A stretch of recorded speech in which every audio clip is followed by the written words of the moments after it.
Ecological psychology challenges traditional assumptions of perception. Helmholtz suggested we detect information from the world, and something, often called the central executive, uses cues, rules, and most likelihoods to calculate and compute a representation of the world. That mental representation is needed because the information in the world doesn't tell us enough. It is impoverished. Properties like height, width, and angle of objects isn't detected by us through our senses. When we look at something, variables like wavelength and amplitude of light don't carry enough of the information about properties for us to see the world as it is. The wavelength of light doesn't carry the height property of an object to us. That is why Helmholtz suggested we need cues, rules, and most likelihoods to help us calculate and compute the world as it is. These assumptions are held by most traditional views of perception, similar to how we might calculate the area of a shape. Length times width equals area. However, ecological psychology describes this as using lower order variables, length and height, to calculate a higher order variable, area. But ecological psychology takes a radical approach and suggests we don't actually need the lower order variables. Ecological psychology suggests we detect the higher order variables, affordances, directly. So perceiving without any help from something else, the central executive, to calculate or compute anything. That's referred to as indirect perception, whereas ecological psychology suggests direct perception. Now, to further emphasize the radical differences to perception, ecological psychologists would say we don't see light, we see illuminated surfaces. In a cinema with a projector at the back, if you were to look up, you wouldn't see the film. The light from the projector at the back is going over your head onto the screen at the front, but you can't see the light travelling through the air. You can see the light coming from the back of the projector, the light hitting the screen at the front, but nothing in the middle. If you think about astronauts in space, they are surrounded by light coming from all the different stars, but they only see the light sources, the stars, and other objects like fellow astronauts, the moon, and their spaceship. You might say you can see specks of light from the projector, but again, that is dust surfaces being illuminated. However, it is worth mentioning that no one is saying light isn't needed for visual perception. It obviously is. The argument is that light itself isn't what's perceived. The rod and cone cells at the back of our eyes can be maximally stimulated, but the organism sees nothing.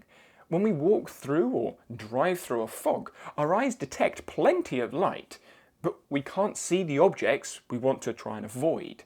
Visual perception needs more than light. It needs structured light, as I alluded to in a previous video.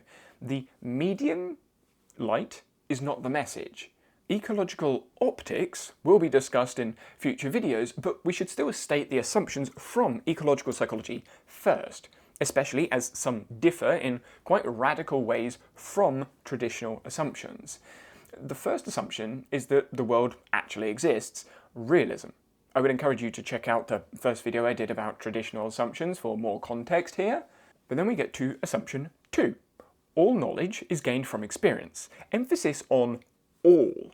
Experience starting before birth, also shaped by the constraints of the ecological niche and organism. I discussed that and instincts more before in that video up there. Then assumption 3, organisms are active, not passive. Organisms move. They are always moving, unless they're asleep or dead. Even asleep, you could make the argument that they are moving, but assuming activity, movement, allows the distinction between variance and invariance. Again, described more when discussing ecological variables. Then assumption 4, causality is complex and non-linear. Going from A to B to C is one way to look for causes. But there is more than one cause, and some are non-obvious, seemingly unrelated causes. But limiting the causes considered to just the one oversimplifies the complex living systems we all experience. Limiting causes is what has led to the biggest problem in perception science. the central executive thing that people have used to try and solve all of our issues. However, the obvious problem is that this type of causality is much harder to understand.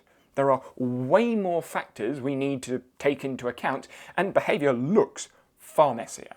But it is possible, as we will discuss again in future videos. Assumption 5.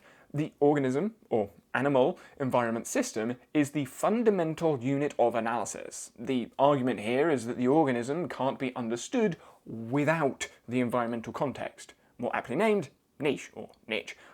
The niche requires the organism for relevance and vice versa. They are both parts of the same system. Assumption 6. Perception is direct, as I mentioned earlier. This is often the big one spoken about. Traditional ideas separate us from the world through a mental representation, a copy of the world given to us. So we are indirectly perceiving the world through whatever gives us that mental representation. Ecological psychology simply says, no.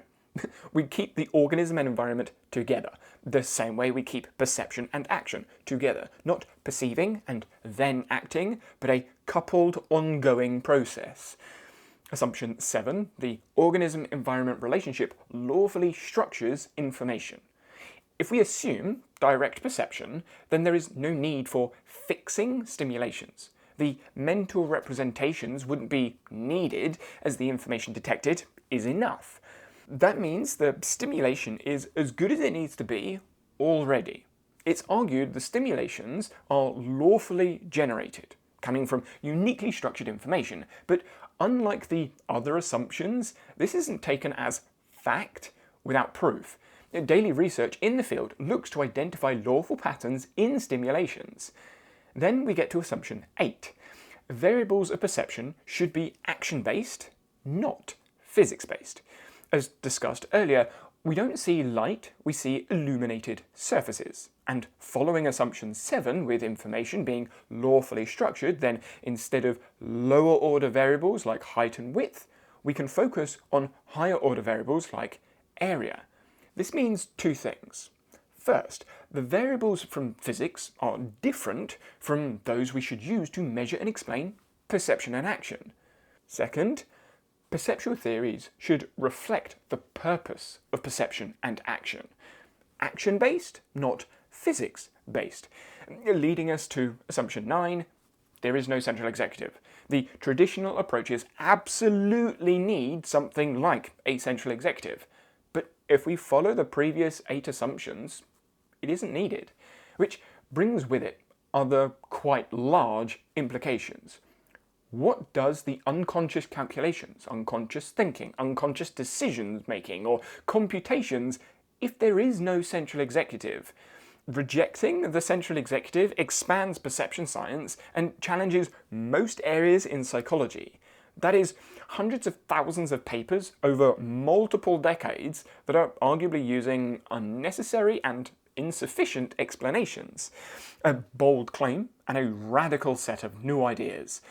These assumptions don't give new answers to old questions, but change the nature of the questions we ask in the first place.